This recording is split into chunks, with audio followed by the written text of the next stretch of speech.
Hello everyone, my name is Praveen Anchal and I welcome you all in our channel Animato Study. Today we will discuss the fifth part of the chapter number 2, Federalism, and under this particular part we will discuss that decentralization in India.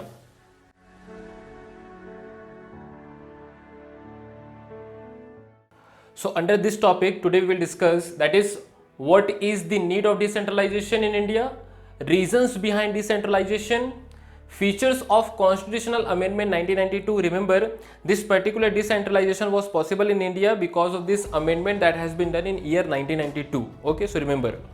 Now the next one is rural local government we will discuss. After that we will discuss that is urban local government, and at last we will discuss about the difficulties. So these all 6 topics are there that we will discuss in this particular video.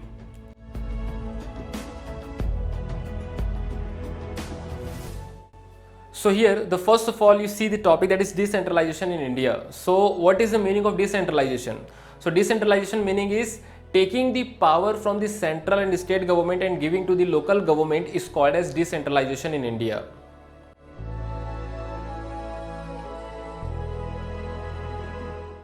Now here, if you see the first very important point, that is what is the need of decentralization. So here the answer is, if you see the size and population of India, so it is very large. Means if you talk about the states of India such as Uttar Pradesh, so Uttar Pradesh total population is more than the entire population of Russia. And if you talk about the Maharashtra, so Maharashtra is about as big as Germany. So you can see that India is not an ordinary country. India is extraordinary country, because within India so many small countries are there. And apart from their size and population, we have one more very important element which is called as diversity. Within these states we have great diversity. For example, if you talk about Uttar Pradesh, so in Uttar Pradesh a number of variety of people are living, which is making this particular states very diverse states. And to accommodate this all diversity, we need this power sharing arrangement.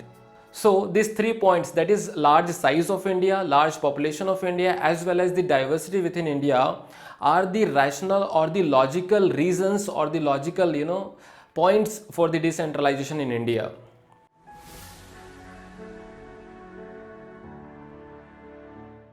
Now we will discuss about the reasons behind decentralization.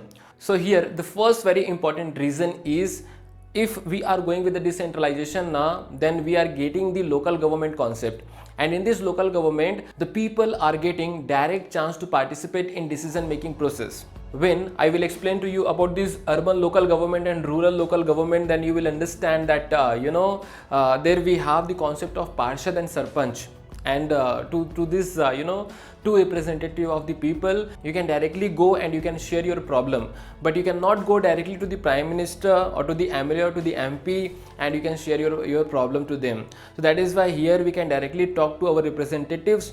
Apart from that, when I will explain to you about this rural local government, so I will explain you this concept of Gram Sabha, where the adult population of the village are sitting together and passing the budget and discussing about n number of issues. So you can see how beautifully the people are directly participating in decision making process through this local government.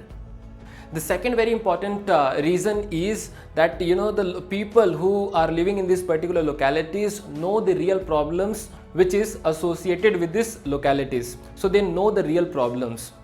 Now the third point is, these people also know that where we should use the money, where we should spend those money which is coming from the taxes or the revenue or a number of other sources, and they also know how to use the resources in the best possible manner.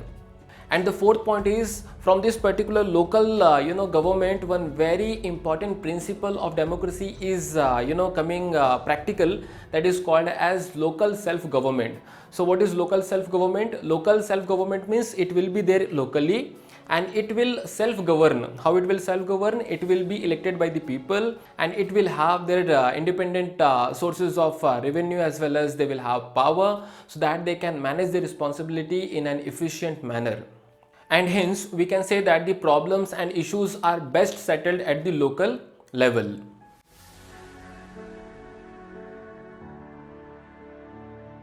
Now everyone, we will discuss about the third very important topic, that is called as features of Constitutional Amendment 1992. You must remember that in India, this particular decentralization or the concept of local government got constitutional validity because of this amendment only, that passed in year 1992, implemented in year 1992. So that you must remember.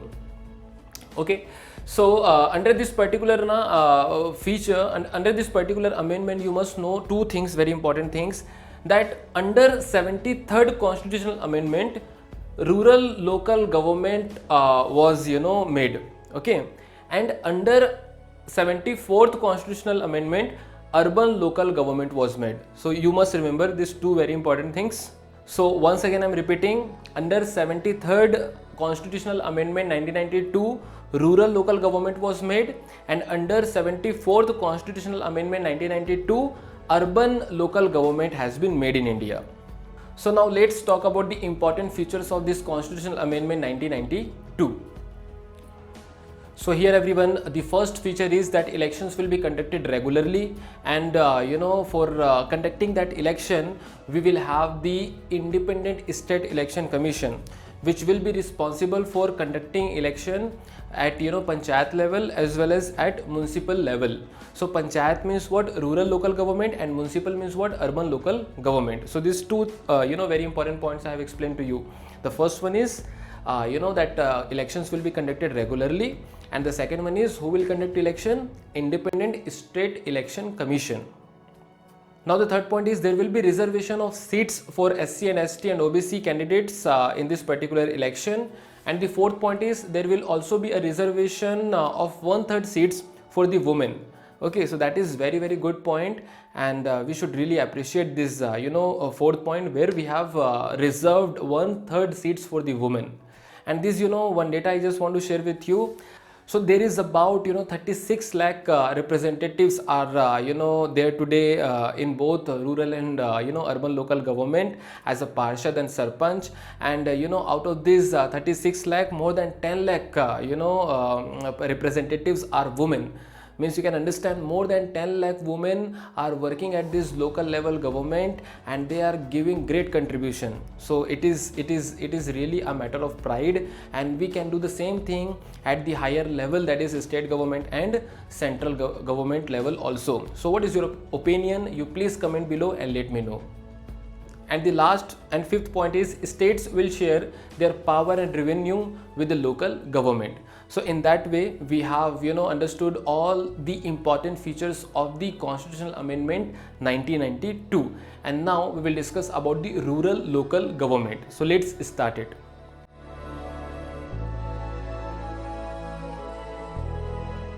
So friends, let's discuss about the rural local government. So here you can see we have four very important level, that is Jila Parishad, from top to bottom, Jila Parishad, then Panchayat Samiti block or the Mandal, and then the next one we have is the Gram Panchayat, and the last one we have is the Gram Sabha. So let's discuss about this all very important level one by one. So let's start from the Gram Sabha.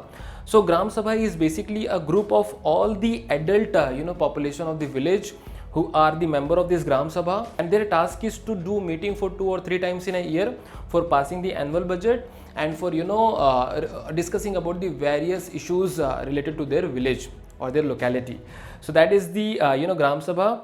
Basically this Gram Sabha is supervising the work of this Gram Panchayat. Okay, so now let's talk about the Gram Panchayat. So here Gram Panchayat members are elected by the Gram Sabha. That is, as I already told you, in Gram Sabha all the adult population are the member, and this all adult population are giving their votes to elect the members of this Gram Panchayat. Now remember here, this Gram Panchayat is the representative body of one village or more than one village who are grouped together. So that is the Gram Panchayat. Here two very important representative you should remember. One is called as Panch and the second one is called as Sarpanch. So Panch are the several ward members who are called as Panch, but the real leader is Sarpanch, who are directly elected by these ward members, and you have heard definitely about the Sarpanch. Then after that we have this Panchayat Samiti block or the Mandal. So the members of the Panchayat Samiti block or Mandal will be elected by the members of the Gram Panchayat. And here one more thing you must remember, the different gram panchayat will combine together and will form this panchayat samiti, block or the mandal. So that you must also remember. After that, different panchayat samiti, block or the mandal will group together and they will make the Jilla Parishad finally. And here the Jilla Parishad members are elected, and with those elected members we have MLAs also, means member of Legislative Assembly, and we have MP also, that is member of Parliament of that particular area, of that particular district. So that also you must remember. So how many members are there? Elected members, MPs as well as MLAs, fine. And the leader and the head, political head of this Jilla Parishad is called as Jilla Parishad chairperson. So once again, very quick revision. This Gram Sabha, where all the members are adult members, are electing this Gram Panchayat. This Gram Panchayat is a group of one village or more than one village, and this number of Gram Panchayat are coming together and making Panchayat Samiti, block or the Mandal, and the number of this Panchayat Samiti, block or Mandal are coming together and making the Jilla Parishad, and the leader of the Jilla Parishad is known as Jilla Parishad chairperson.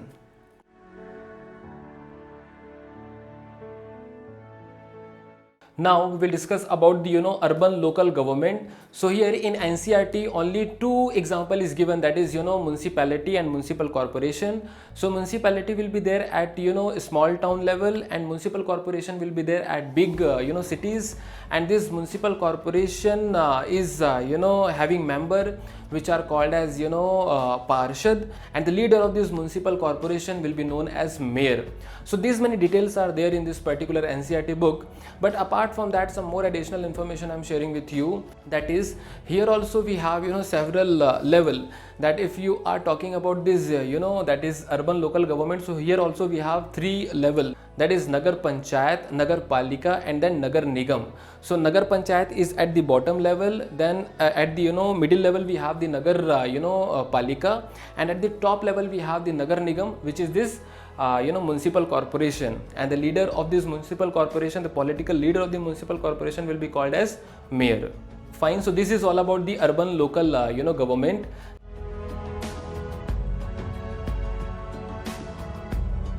So now at last we will discuss about some difficulties. So here the first very important difficult we are facing, that we are conducting regular elections, but we are not conducting regular meeting for this Gram Sabha. So here we can see that this is very important issue that we are facing, that this Gram Sabha is not conducting regular meeting. Now you tell me, if they will not conduct regular meeting, how they will pass the budget, how they will discuss on important issues, how they will supervise the work of the Gram Panchayat. So that is why this is very important, that this Gram Sabha should be very active and they should do regular meeting. And the second very important point is, state government have not shared significant power with the local government, and that is why local government is always struggling with the resources.